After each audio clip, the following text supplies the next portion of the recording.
Developing, some are murky at this hour. We know that one person has been charged with murder. 3 other people are in custody. We do have this 87-page manifesto that the gunman is believed to have posted on social media. It's full of white supremacist, anti-immigrant, anti-Muslim rhetoric. Parts of the attack were shown live on social media. Authorities are urging Muslims in New Zealand to stay away from places of worship. And at this hour, much of the country remains on lockdown. The Prime Minister is condemning the attack, saying the suspect's extremist views, quote, have no place in New Zealand or the world. So let's get right to CNN's Anna Corrin. She is live in Hong Kong with all of the breaking details. What do we know at this hour, Anna? Well, Alison, as you say, 49 people have been confirmed dead, but that death toll could very well rise. There are dozens more who've been seriously injured. They are suffering gunshot wounds. So, as we say, that death toll could rise. This has been labelled a terrorist attack. It is unprecedented, this massacre that took place in New Zealand. New Zealand is a quiet, peace-loving country of 5 million people. It does not see these acts of violence, of extremism on its streets. It is unheard of. So this is a country that is in shock, that has really been shaken to its core. But police have apprehended 3 men, one of those being the gunman. He's a 28-year-old Australian citizen. We understand he has not been in New Zealand for very long.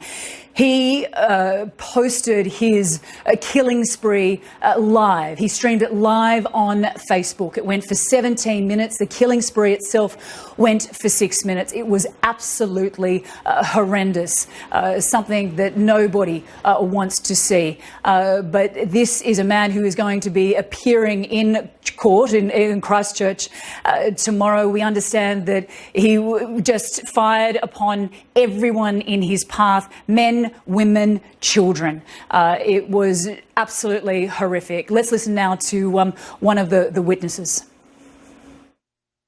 Today I dropped my son at the mosque and I went around the back to park, and I think it was about 22 or quarter to 1. I heard a whole lot of what I thought was gunshots, like a sort of, I don't know, an automatic device or something.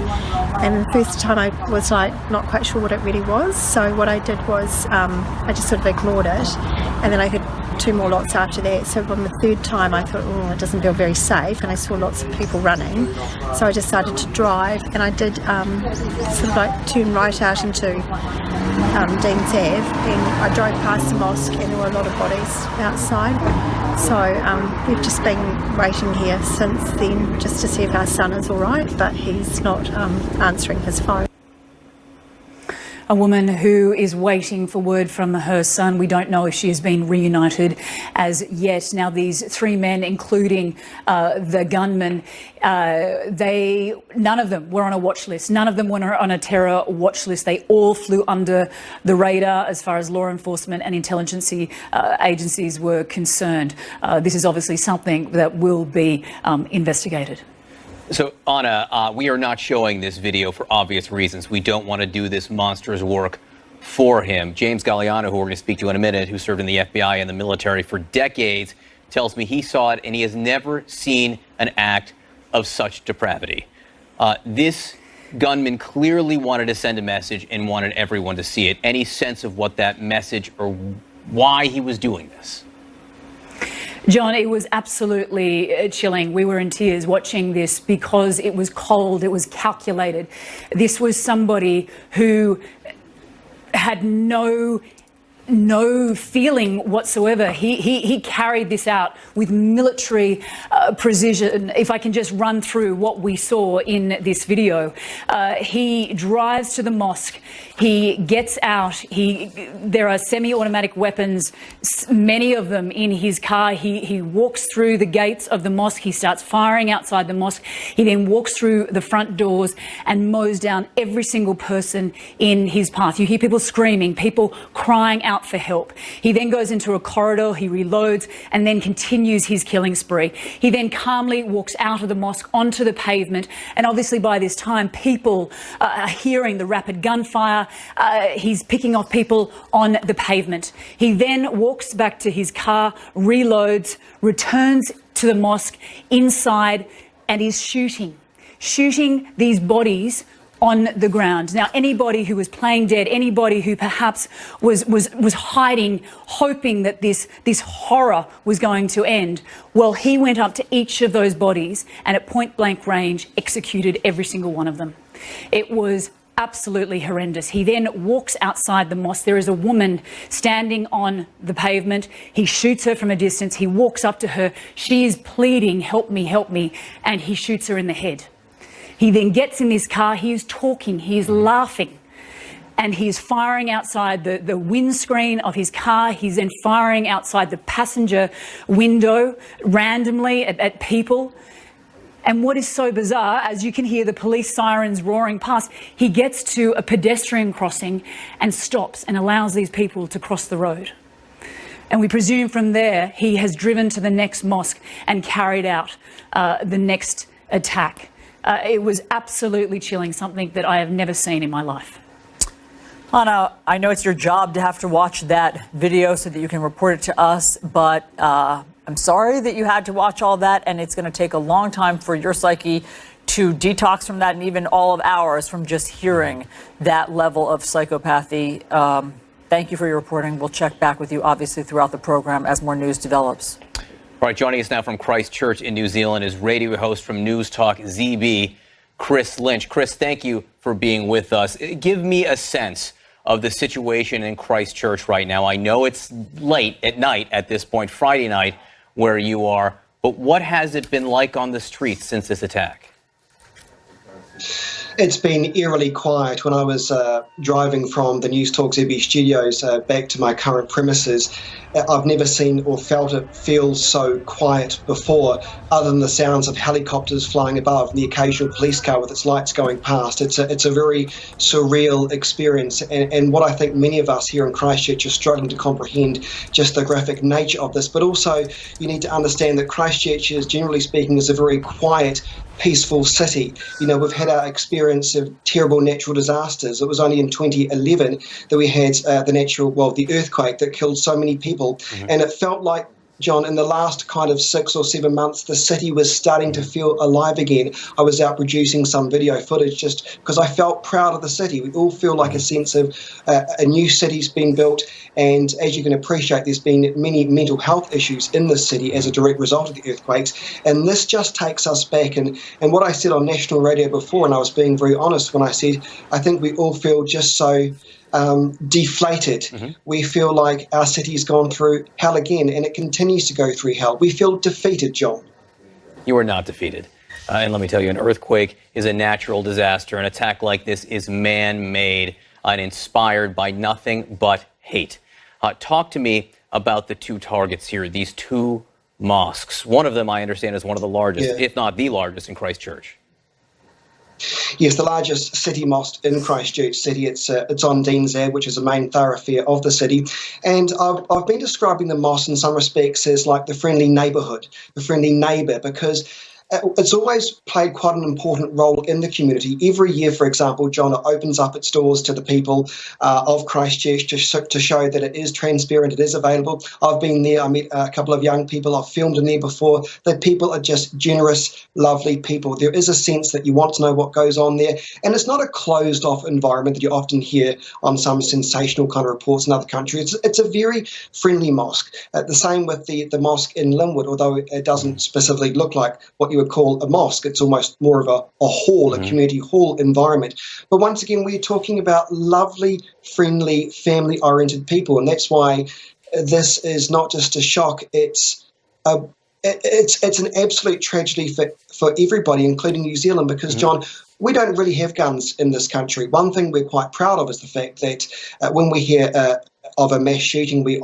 automatically think America or northern parts of Europe. This is just very foreign to us. We don't have guns. It's not usual for us to have guns. We are a strong hunting country, but that's as far as it goes. The right to bear arms is just not in our nature. It's complete opposite. So the manifesto, which we are not reading or putting up again because we don't need to do this monstrous work for him, I will tell you it is filled with the language of invasion, anti-immigrant rhetoric, replacement. I know here in the United States we hear a lot of anti-immigrant rhetoric that uses the words invasion. Is that something that is in the political stream in New Zealand? No.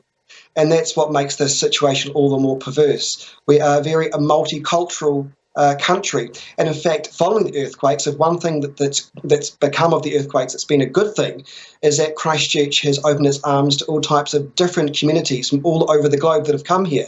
And I mean, I was brought up in Christchurch, and there was a sense it's been in the past perhaps quite a conservative, quiet-natured kind of city.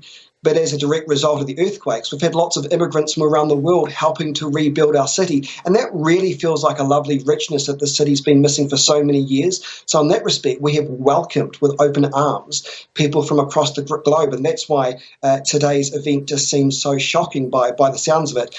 One or two people with some warped idea of immigration or otherwise. Chris Lynch, thank you for being with us this morning. We are with you, and we are with the people of Christchurch on this horrific day. Thank you, Chris. Thank you, John. Joining us now is Clarissa Ward, CNN Chief International Correspondent, Levi West, Director of Terrorism Studies at Charles Sturt University, and Juliette Kayyem, former Assistant Secretary at the Department of Homeland Security and CNN National Security Analyst. Clarissa, we want to start with you. Obviously, you have done long investigative pieces and specials on extremism throughout Europe and beyond. And so what is the status of this right-wing extremism? Well, it's clear that this is a growing problem, not just in the U.S., not just in Europe, but across much of the world now. And we've spent the morning combing through this 87-page rant manifesto, whatever you will call it. It's very difficult, I think, to know how much of this is sincere, how much of it is intended to sort of throw up smoke screens, how much of it is intended just to be deliberately provocative.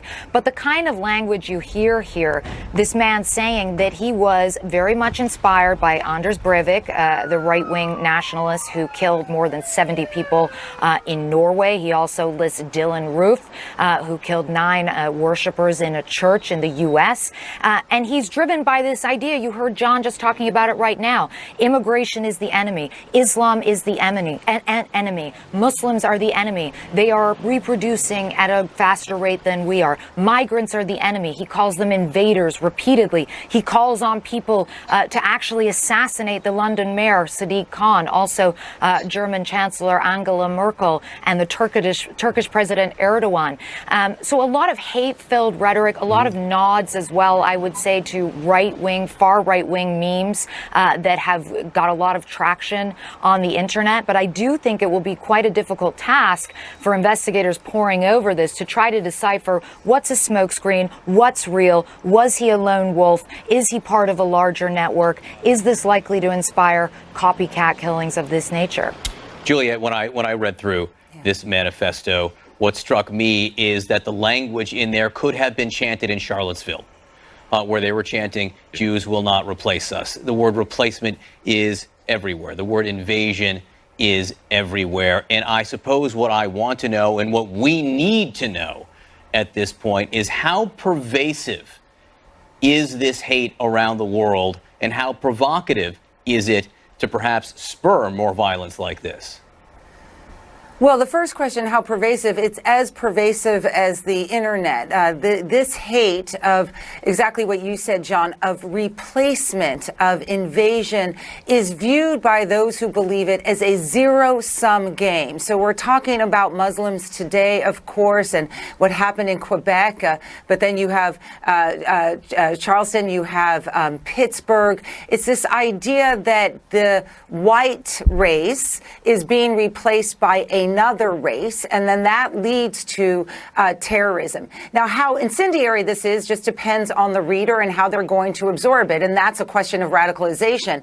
But the ability to access this kind of information that's out there, and the fact it's amplified by people with public platforms, in particular, either politicians or religious leaders or writers, means that people like what we're seeing in New Zealand are radicalized. That's the radicalization process. But we have to view it. This is not just about replacement. It is about zero sum. That this is me against a possible replacement, and that is why killing is justified. Because if I'm not, if they're there, then that means I'm possibly not here, and that is the scary part of this rise of this right-wing sort of white supremacy. I mean, if this is his manifesto, which is what authorities believe at the moment, but obviously these are early hours, you know, it's all about how he basically cannot deal with the culture that he finds himself in. He's a white supremacist, and he can't deal with the shifting culture that is happening around the globe. And he is, you know, suggesting civil war. And he brings up the U.S. a lot. He mentions President Trump. And so, Levi, I'm just wondering, in terms of the rhetoric that is out there that even President Trump is engaged in terms of invaders, the caravan are a group of invaders.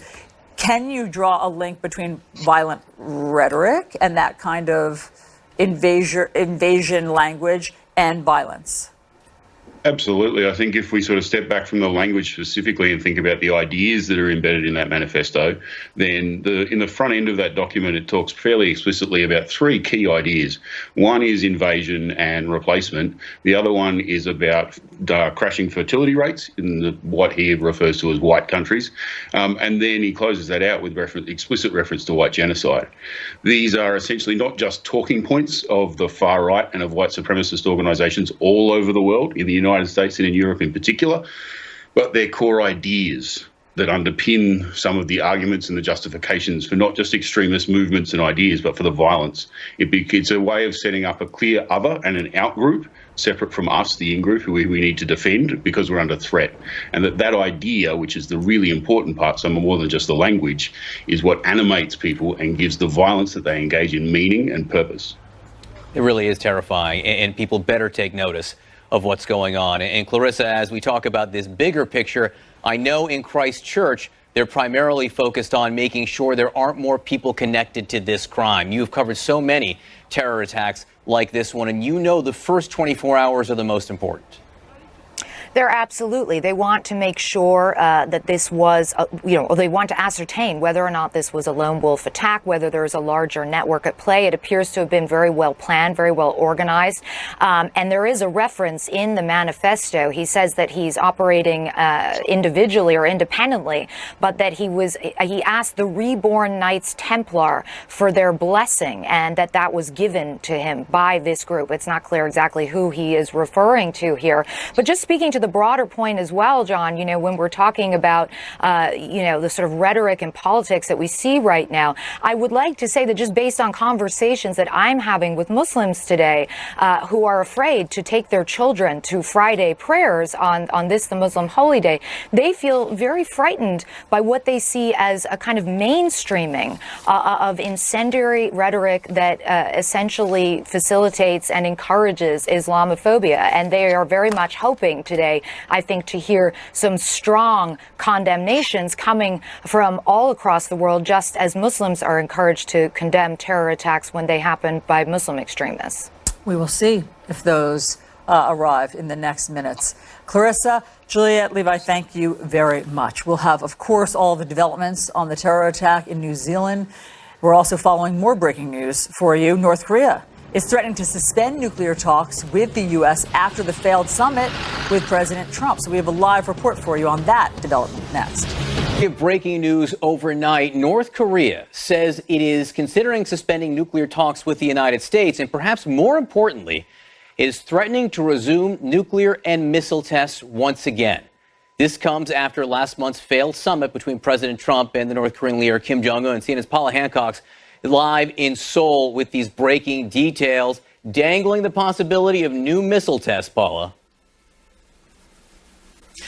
Well, that's right, John. We heard from the Vice Foreign Minister speaking to reporters based in Pyongyang. And what she said was North Korean leader Kim Jong-un is right now trying to figure out if he wants to continue these diplomatic talks with the United States, also saying that he might lift the moratorium on nuclear and missile testing. Now, that was the one thing that the US president said he did come away with after that Hanoi summit, that the North Korean leader had promised him that there was going to be no more testing, and that was important to him. She also pointed out, quote, The US were too busy with pursuing their own political interests and had no sincere intention to achieve a result, repeating the claim as well that the North Koreans never actually asked for all sanctions to be lifted, as the US president had claimed, but only a few of them, those that were affecting the North Korean people. Interestingly, though, she didn't say anything bad about the US president, saying that there was still a great relationship between Mr. Trump and Kim Jong-un, also saying that the chemistry is mysteriously wonderful.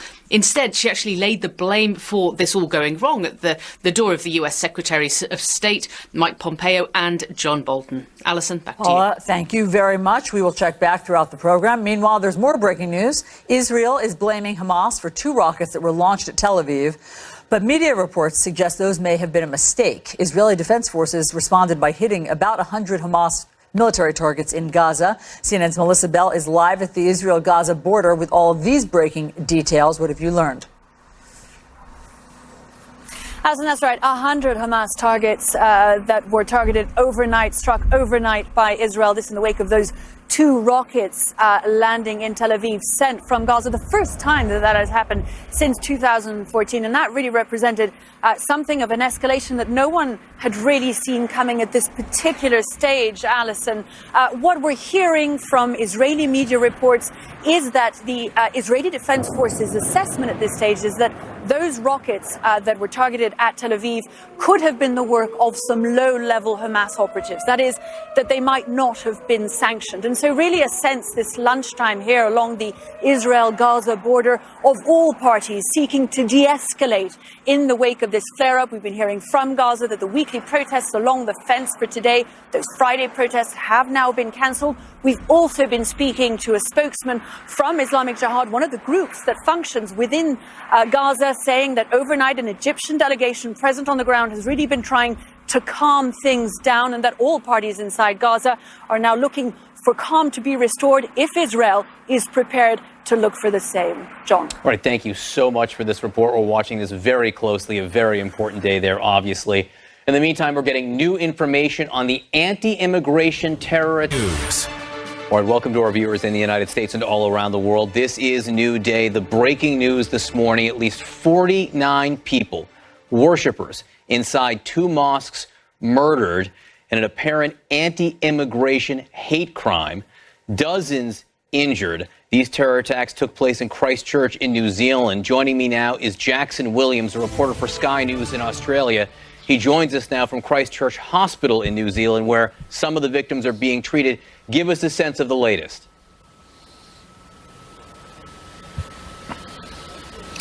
It's just an awful, a shocking day here in New Zealand, as our Prime Minister Jacinda Ardern says it's one of the country's darkest days. I'm outside Christchurch Hospital.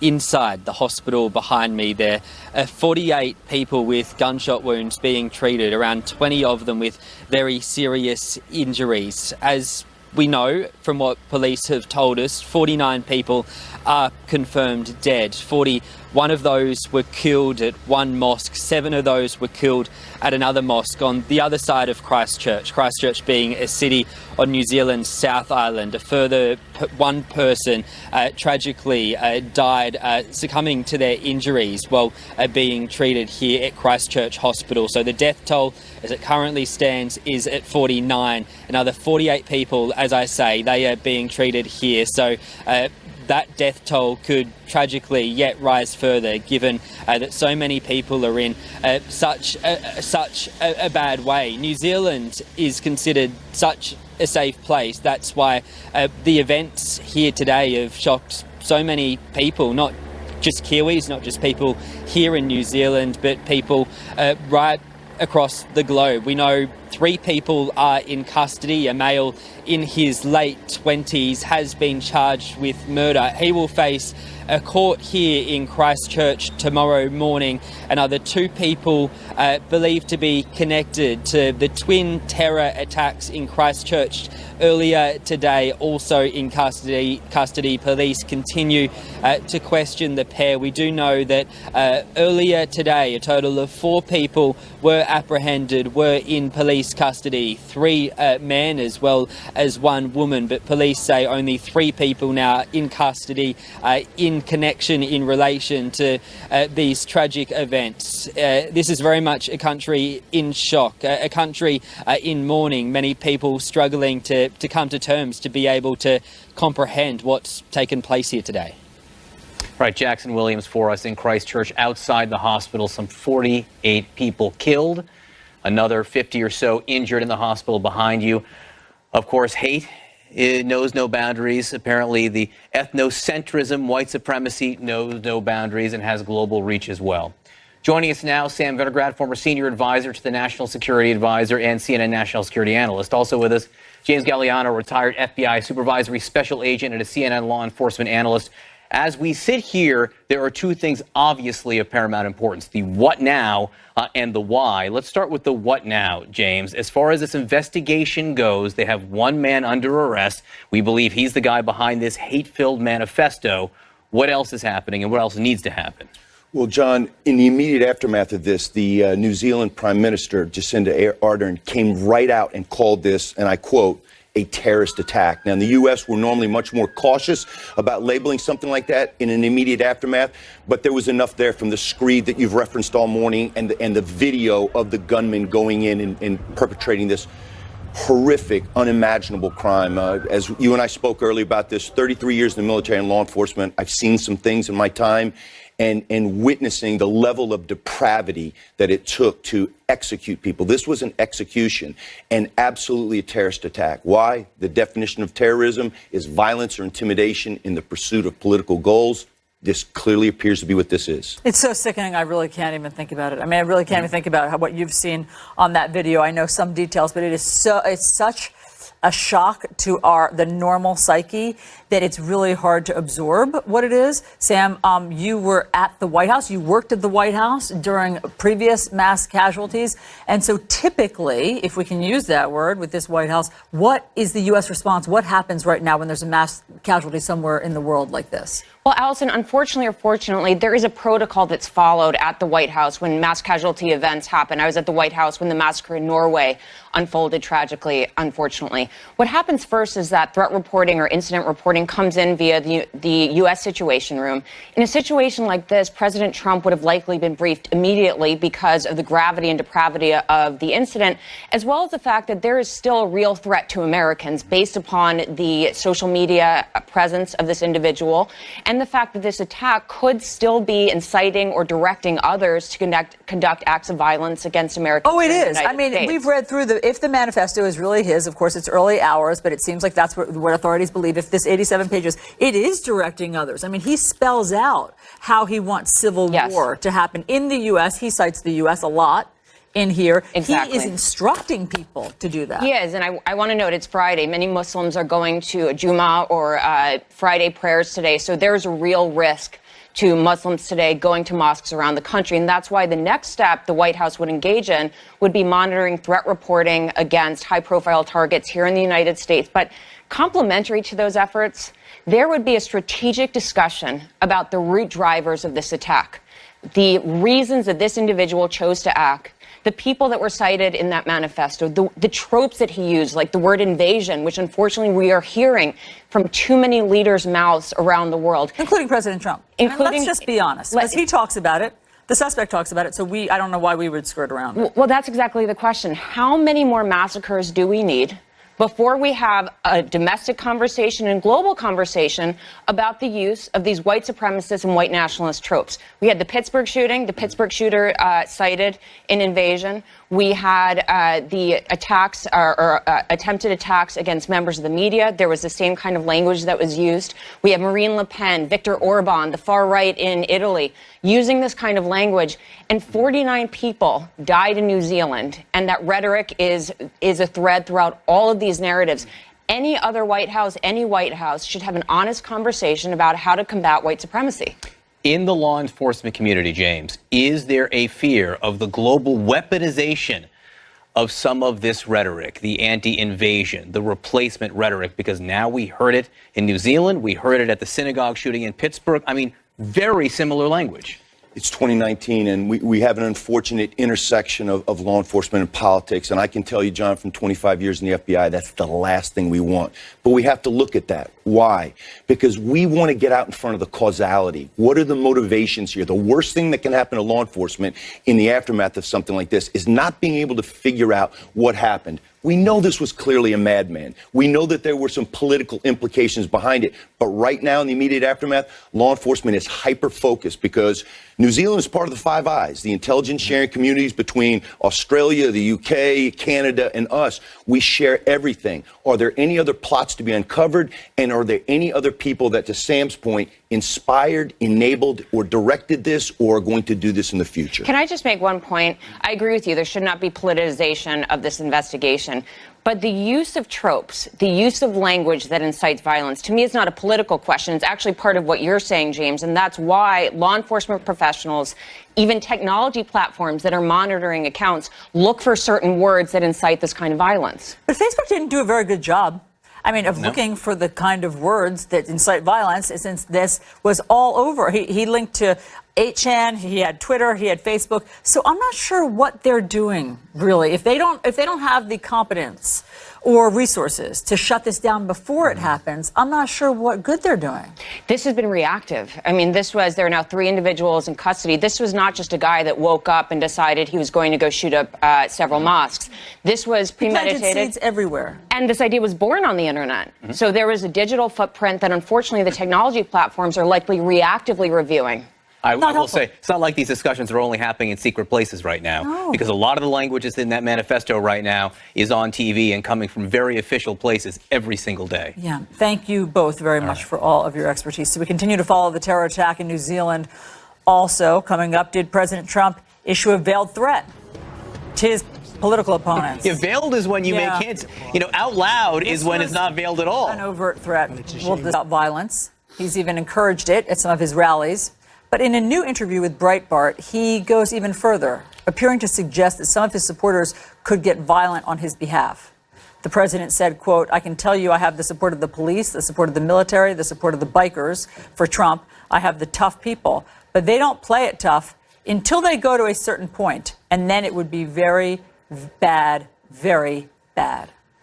Joining us to discuss this is David Gregory, CNN political analyst, and Joe Lockhart, former White House press secretary for President Clinton. Joe, you were so struck by what the president said that you've written an op-ed about it on this day of global violence where 49 people are dead because, I'm only going by the gunman's notes in his manifesto, if this is really his. He is inspired by the white supremacist movement. He's inspired by violent rhetoric. What are your thoughts when you hear President Trump say that? Well, very simply that words matter. And this is the president of the United States. And it doesn't matter what his motivations are. People listen. And in some cases, they act upon it. You can't draw any connection at this point. Well, hold on, Joe. Of course we can't draw a connection that the president isn't somehow responsible. Right. However, I'm not drawing the connection.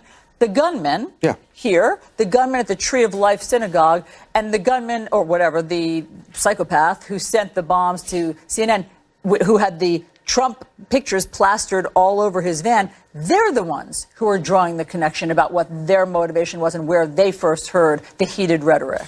Yeah, and again, I think I go back to words matter. I think the insidious thing about this particular comment was this idea that if we don't do things the way Trump wants them, then the police will get involved, a police state.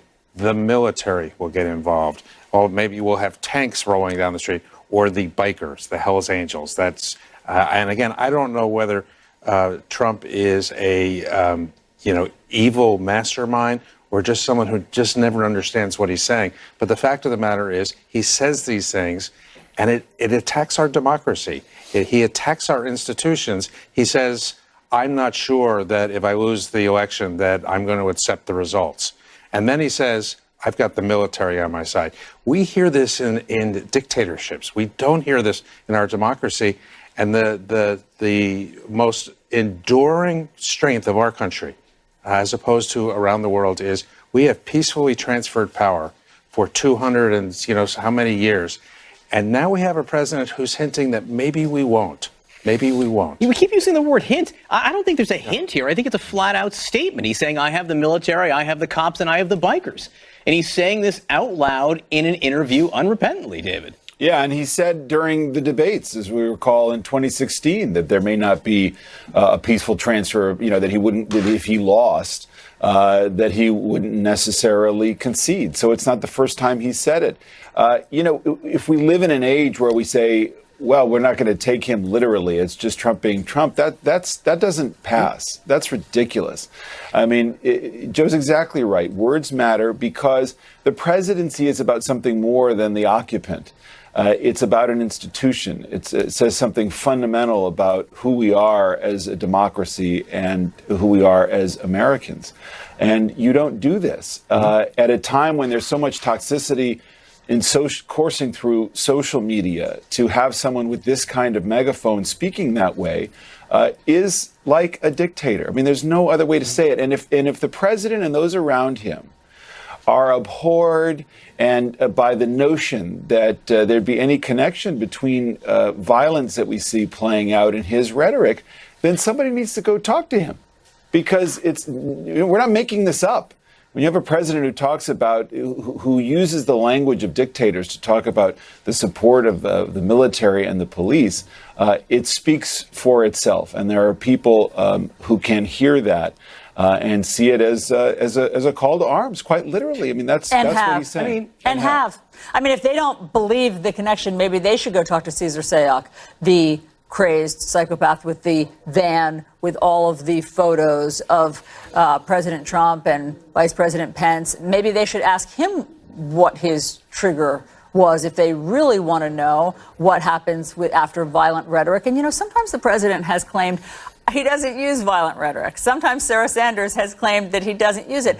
I do not like replaying this stuff because I do think that it's dangerous and it triggers people. But I feel we must when they say that he doesn't use it. So here are just a couple of examples. There's many more. Here are just a couple of examples of the president encouraging violence. Knock the crap out of him, would you? Seriously. Okay? Just knock the hell. I promise you, I will pay for the legal fees. I promise. I love the old days. You know what they used to do to guys like that when they were in a place like this? They'd be carried out on a stretcher, folks. Hillary wants to essentially abolish the Second Amendment. By the way, and if she gets to pick her judges, nothing you can do, folks. Although the Second Amendment people, maybe there is, I don't know. That's the president of the United States. Yeah, and the comments from yesterday are a significant escalation of that, because this is the first time he's invoked the powers of the presidency as the commander-in-chief, to impose his will on this country. And, in response to what I wrote yesterday, I heard some people saying, oh, you're overblowing this. This is just partisan rhetoric. It's not. This is dangerous stuff. And, one of the things that my reaction this morning was I went looking early this morning for, well, what did the president say in response to what happened in New Zealand? And this silence is deafening, and it speaks to this. This is a White House that when they want to respond to something, the president tweets 40 times a day, and all he can do this morning is retweet a story from Breitbart. It's sad, but it's also extremely dangerous. Yeah. And the other dangerous part, just quickly, is the fact that Trump so overwhelms our system of the news and how we disseminate information. He so overwhelms it with one outrageous comment after the other that responsible leaders in the country in his own party say, well, listen, we're not going to start commenting on everything he says. They just kind of let it pass. Oh, I wouldn't say it that way. That's when the barriers are dropped. Yeah. What's that? Yeah, or they say, I wouldn't use that language. That's not good enough. I'm sorry. At this point, it's not good enough. You got to take a stand. I mean, you have to make clear that it's wrong. Well, we have lawmakers coming up on the program, so we will be able to ask them if they feel like taking a stand. Thank you both very much. We are continuing to follow all the developments in the New Zealand terror attack. And the pilot of the doomed Ethiopian Airlines jet knew there was trouble almost immediately. New details about his words and the final harrowing moments of Flight 302. New information that concerns the crash of the Ethiopian Airlines flight and the grounding of the Boeing 737 MAX 8 and MAX 9. The pilot of that flight apparently knew he was in trouble almost immediately. The New York Times reports the pilot requested, and he had a panicked voice, to turn back to the airport just 3 minutes after takeoff because the plane was speeding up abnormally. Our Anna Stewart is live near Paris, where the black boxes are being analyzed. What have you learned, Anna? Well, as you said there, the New York Times article, which attributes all this to a source who has reviewed the air traffic communication, says that shortly, 3 minutes after takeoff, the captain spoke to air traffic control back in Addis Ababa saying, "Break, break, request back to home," in a panicked voice. Air traffic controllers apparently tried to scramble to find a runway, but they lost communication with the plane. Now, the plane was observed to have oscillated hundreds of feet up and down. And if you compare that to the Lion Air crash from last year, obviously the same type of plane, it's got a similar altitude pattern. Are they linked? Why do they crash? We really don't know, but the secrets are here at the BEA behind me in Paris. This is a specialized unit, one of the only laboratories in the world that can analyze and interpret the data. The boxes arrived yesterday. It's the flight data recorder and the recorder that records the cockpit voices. Those are crucial clues to determining what happened. How long will it take? Up to 30 days is usual for this sort of investigation for a preliminary report, maybe less time. It depends how damaged they are. As you can see from pictures, they look fairly damaged, but you really can't tell from the outside what it'll be inside. Thank you very much for that chilling update. Hearing the pilot's final words is so alarming. Obviously, investigators are looking into that. We want to get back to our top story, and that's at least 49 people have been killed in this with breaking news of the most horrible variety. New Zealand is reeling from a terror attack. At least 49 people have been killed. Dozens more are injured. Authorities say gunfire erupted inside two mosques in the city of Christchurch. The bloodshed took place as Muslims gathered for Friday prayers. Right now, we know one person has been charged with murder. 3 other people are in custody. You know, it's a mistake to think for a second this is just about New Zealand. The suspect is believed to have posted an 87-page manifesto on social media before the attack. It is filled with anti-immigrant and anti-Muslim rhetoric. He talks about invasion. Where else have you heard